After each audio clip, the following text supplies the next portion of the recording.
کہانی میری زبانی کے لیے کی جا رہی ہے۔ یہ سلسلہ عمر و عیار کی کہانیاں کی قسط 8 ہے۔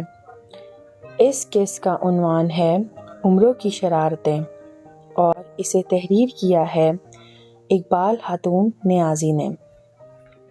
جب عبدالمطلب امیر حمزہ مقبل اور دوسرے لڑکوں کو لے کر شہر میں آ گئے اور تاکید کر دی کہ عمرو اگر گھر میں آنا چاہے تو اسے گھر کے اندر نہیں آنے دینا۔ 2-3 دن گزر گئے، امیر حمزہ کی عمرو سے ملاقات نہ ہوئی تو امیر حمزہ بہت پریشان ہو گئے۔ انہیں عمرو سے بہت محبت تھی اور اس کے بغیر ان کا گزارا نہیں تھا۔ وہ عمرو سے ملنے کے لیے بے قرار ہو گئے۔ خواجہ نے کہا، جو کچھ بھی ہو عمرو کو کسی صورت گھر میں نہیں آنے دینا۔ چاہے کچھ بھی کہے، عمرو اس گھر میں نہیں آ سکتا۔ جب 7 دن ہو گئے اور امیر حمزہ اور عمرو کی ملاقات نہیں ہوئی اور امیر حمزہ بہت بے چین ہو گئے، اب انہوں نے کھانا پینا چھوڑ دیا اور عمرو کو ہر وقت یاد کرنے لگے۔ جب خواجہ عبدالمطلب کو پتہ چلا کہ امیر حمزہ نے کھانا چھوڑ دیا ہے تو وہ خود ان کو سمجھانے آئے۔ انہوں نے کہا، دیکھو بیٹا، اس عمرو کی وجہ سے تمہاری بھی بدنامی ہوتی ہے۔ شرارتیں وہ کرتا ہے اور نام تمہارا ہوتا ہے، کیونکہ تم اس کا ساتھ دیتے ہو۔ تم کھانا کھاؤ اور سکون سے رہو۔ عمرو کا خیال چھوڑ دو، وہ اپنے گھر ٹھیک ہے، یہاں آئے گا تو تمہیں بھی بگاڑ دے گا۔ امیر حمزہ نے کہا، میرا دل عمرو کے بغیر نہیں لگتا، میں اس کے ساتھ کھیلنا چاہتا ہوں۔ اگر وہ نہیں آتا تو میں کھانا بھی نہیں کھاؤں گا۔ جب میرا کچھ کرنے کو دل نہیں چاہتا تو کھانا کھانے کو بھی دل نہیں چاہتا، بس میں بغیر کھائے ٹھیک ہوں۔ خواجہ نے امیر حمزہ کو بہت سمجھایا، مگر اس کی تو ایک ہی رٹ تھی، عمرو کو بلائیں۔ آخر خواجہ نے کہا، ٹھیک ہے، میں عمرو کو بلاتا ہوں، مگر تم عمرو کو کہنا مت ماننا اور شہر سے باہر مت جانا۔ پھر خواجہ نے عمرو کو بلایا، اسے امیر حمزہ کے حوالے کیا۔ امیر حمزہ عمرو کو دیکھ کر بہت خوش ہوا۔ دونوں نے ساتھ مل کر کھانا کھایا اور اکٹھے رہنے لگے اور کھیل کود جاری ہو گیا۔ خواجہ نے امیر حمزہ کو کہہ دیا کہ اگر سیر کو جانے کا دل کرے تو اپنے کھجوروں کے باغ میں چلے جانا، عمرو کے کہنے پر کسی اور طرف نہ جانا۔ امیر حمزہ نے کہا، ایسا ہی ہوگا، میں اور کہیں نہیں جاؤں گا۔ امیر حمزہ، مقبل اور عمرو ساتھ رہتے اور کھاتے پیتے، کھیلتے کودتے۔ 10 دن تک کوئی نیا واقعہ نہیں ہوا اور یہ بچے آرام اور سکون سے رہے۔ 10 دن بعد امیر حمزہ، مقبل اور عمرو بازار کی سیر کرنے نکلے۔ بازار کی سیر کرنے کے بعد اپنے کھجوروں کے باغ میں چلے گئے اور خوب گھومے پھرے۔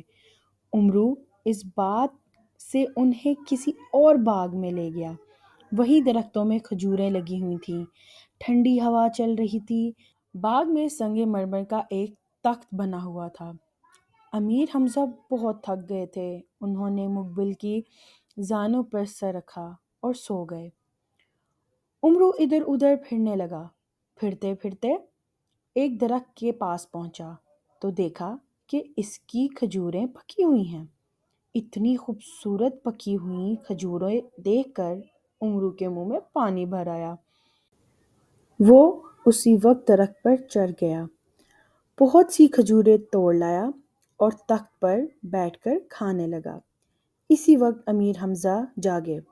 انہوں نے عمرو کو کھجوریں کھاتے دیکھا تو پوچھا، یہ کھجوریں کہاں سے لائے ہو؟ عمرو نے کہا، میں خود درخت پر چڑھا اور یہ کھجوریں توڑ لایا۔ امیر حمزہ نے کہا، دیکھنے میں تو بہت میٹھی لگتی ہیں، ذرا ہمیں بھی چکھاؤ۔ عمرو بولا، میں کیوں دوں؟ میں درخت پر چڑھ کر توڑ کر لایا ہوں، آپ کو کھانی ہے تو آپ بھی درخت پر چڑھ کر توڑ لائیں۔ امیر حمزہ اپنی جگہ سے کھڑے ہوئے، درخت کے قریب گئے، اوپر دیکھا اور درخت پر چڑھنے لگے۔